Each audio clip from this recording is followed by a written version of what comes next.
Aunque teóricamente ya deberíamos de saberlo por todo lo que hemos contado, me gustaría hacer hincapié en el paso de parámetros a los métodos en Java. No sé si os habréis dado cuenta de que en Java, a pesar de que ya llevamos ciertas nociones de Java, no hemos visto todavía qué pasa con un argumento que se pasa a un método. En C teníamos el problema de que cuando tú pasabas un argumento a una función, había la posibilidad de que esa función cambiara ese argumento. Y entonces estaba el problema de los punteros, en fin, toda la parafernalia que conlleva eso en C.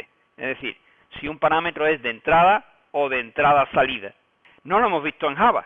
Realmente tampoco haría falta que yo lo explicara porque está ya contado. Lo que pasa es que voy a detenerme un momento en ello para que remachemos un poco más los conocimientos necesarios. Para ello he hecho este pequeño ejemplo de invocar a un conjunto de métodos pasándole distintos tipos de argumentos. Y esos argumentos van a ser cambiados en cada uno de estos métodos, de forma que podamos apreciar qué argumentos se cambian y qué argumentos no se cambian cuando se pasan como argumentos de entrada en una función, en este caso en un método. Entonces he preparado el siguiente ejemplo. Fijaros, tengo un programa principal de llamado test paso parámetros. Y tengo un programa principal en el cual creo un punto y pongo un mensaje que dice mostrar el punto antes. Invoco un método, ahora veremos este método, y saco el mensaje cuánto vale el punto después. Esto que he hecho para un punto, para P, lo he hecho para un valor primitivo, un int. Lo he hecho para un valor entero, pero wrapper, un integer. Lo he hecho para una cadena de caracteres y lo he hecho también para una lista, en concreto para una lista de enteros. Me he creado la lista antes, imprimo cuánto vale antes y cuánto vale después de invocar a un método. Repito, todo el programa principal lo único que hace es construir un objeto o un valor primitivo, depende, mostrarlo en pantalla, invocar a un método que recibe ese valor como argumento e invocar después de nuevo a que me enseñe cuánto vale el argumento una vez que haya terminado el método. Todos los métodos son métodos estáticos.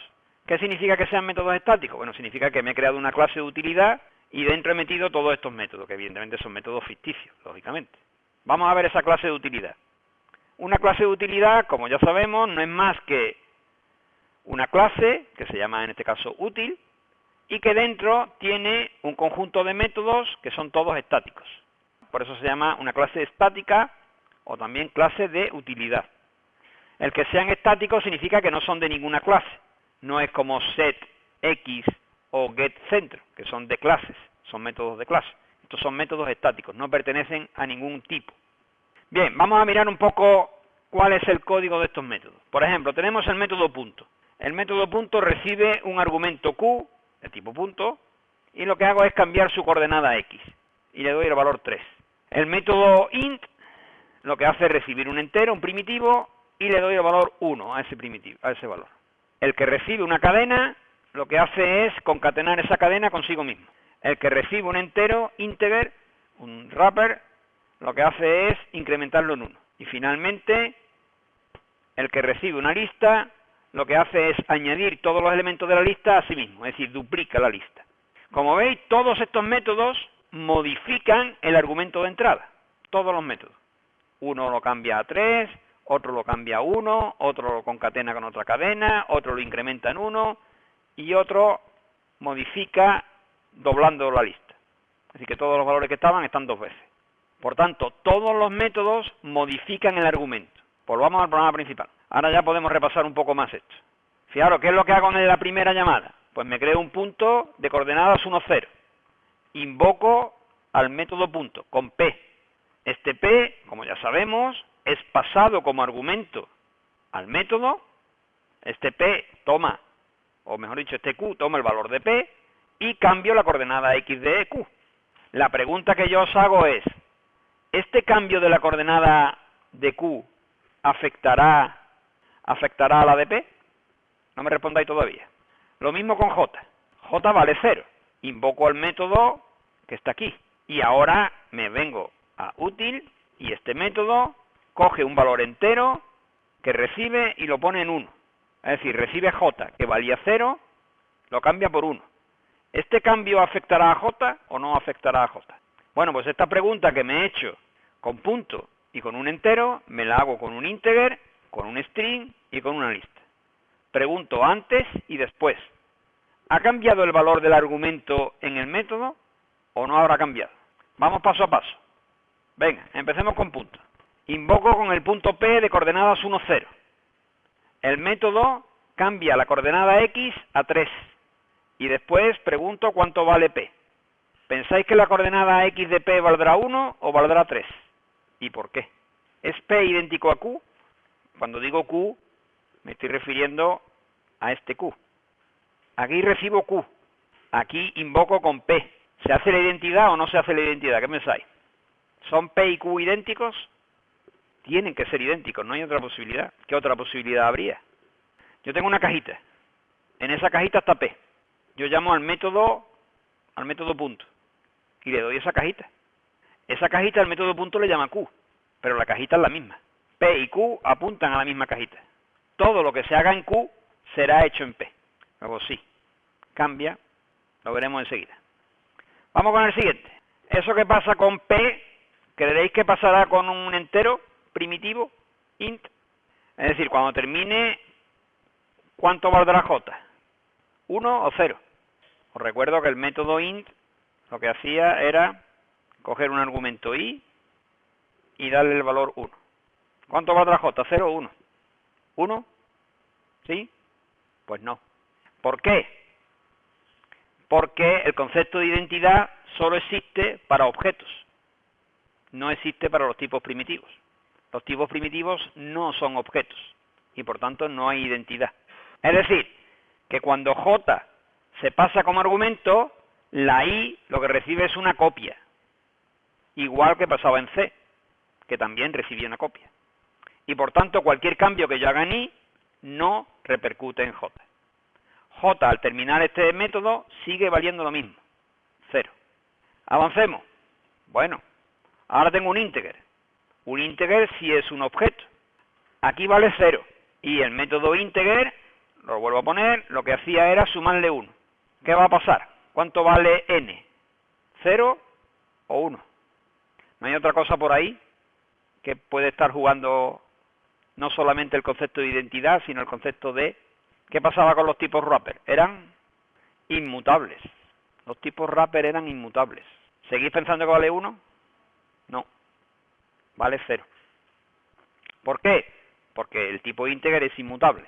Y como inmutable que es, lo que se produce el cambio, se produce allí, pero aquí no. N, cuando termine esto, seguirá valiendo 0. Penúltimo ejemplo. Un string. ¿Qué le pasaba a los strings? Que eran inmutables también.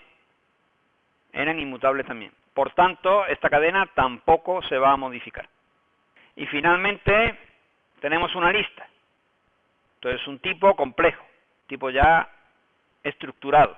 ¿Pensáis que LI, que al principio solo tiene el 1, el 2 y el 3, después tendrá el 1, el 2 y el 3, o tendrá el 1, el 2 y el 3, el 1, el 2 y el 3? ¿Se modificará o no se modificará dentro? Sí, sí se modifica dentro. Este es el mismo caso que el de punto. Aunque sea un tipo más complejo, un objeto de tipo list es un objeto como otro cualquiera, que no es inmutable, tiene identidad, y por tanto la modificación que se haga en el método afecta al argumento. Por tanto, toda la parafernalia, entre comillas, que montamos en su momento en C para el paso de parámetros de entrada-salida, aquí es totalmente diferente. Algunos parámetros serán de entrada y no podrán ser modificados, y otros serán de entrada-salida. Pero no depende de cómo yo, como programador, quiera, ¿no? Yo no tengo la posibilidad de decirle, oye, que esto quiero que sea puntero o que esto quiero que no sea puntero. No, yo no tengo esa posibilidad. Depende del tipo que pase. Si yo paso un tipo primitivo o un tipo inmutable, el valor no cambia. Me ponga como me ponga. Haga lo que haga. Si le paso un objeto no inmutable, pues ese objeto puede ser cambiado dentro del método. De todas formas, esto es simplemente para que lo sepáis, porque realmente es muy raro que un método cambie un argumento que se le pase como argumento de entrada. ¿Por qué? Porque eso va en contra de la filosofía de la programación orientada a objetos. ¿Qué debe hacer la programación orientada a objetos? Un objeto invoca un método y el único objeto que debe verse influido es el que invoca. ¿Repito eso? A ver, esto que estoy contando aquí simplemente es efecto informativo, para que sepáis qué puede pasar si uno invoca a un método con un objeto que se pasa como argumento. Pero que, aunque se cambie, es decir, esto que estáis viendo aquí, de que yo paso una lista como argumento, y si la lista se cambia, queda cambiada para siempre, eso no es una buena técnica de programación orientada a objetos. No está bien hecho eso así. ¿Por qué? Porque los métodos están hechos para recibir un argumento y que ese argumento influya o cambie el objeto que invocó al método, pero no para que se cambien los argumentos que se pasaron por la derecha, por así decirlo. Es decir, en Círculo y MPL, por ejemplo, yo tengo setCentro. ¿Veis que tengo el método setCentro? ¿Qué hace el método setCentro? Recibe un punto y cambia el centro del círculo. ¿Podría yo cambiar en setCentro las coordenadas de P? Podría. Y si las cambio, quedarían cambiadas también en el argumento que se invocó. Pero eso no estaría bien hecho. Podría hacerlo, pero no estaría bien. Porque, ¿qué significa setCentro? Pues significa que el objeto que invoca, que evidentemente debe ser un círculo, cambie su centro.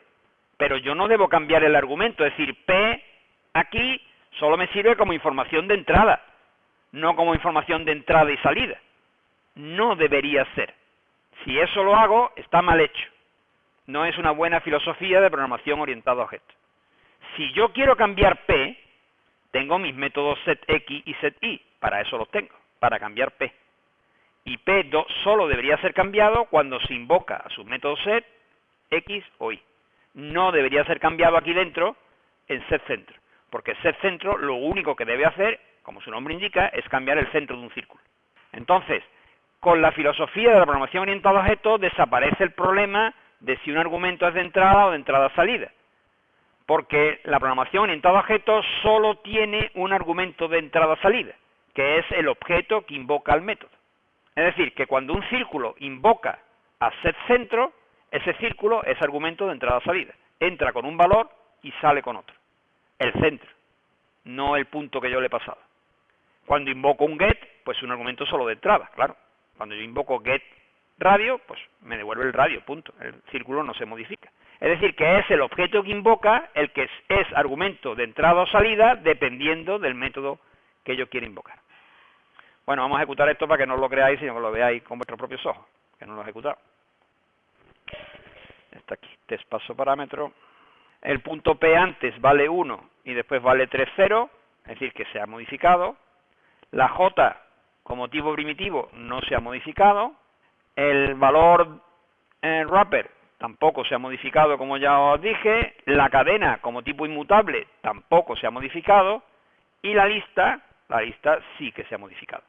Es decir, que como resumen, podríamos decir que para que un objeto pasado como argumento sea posible su cambio dentro de un método, este objeto debe ser objeto, lógicamente, es decir, tener identidad y de tipo no inmutable o de tipo mutable.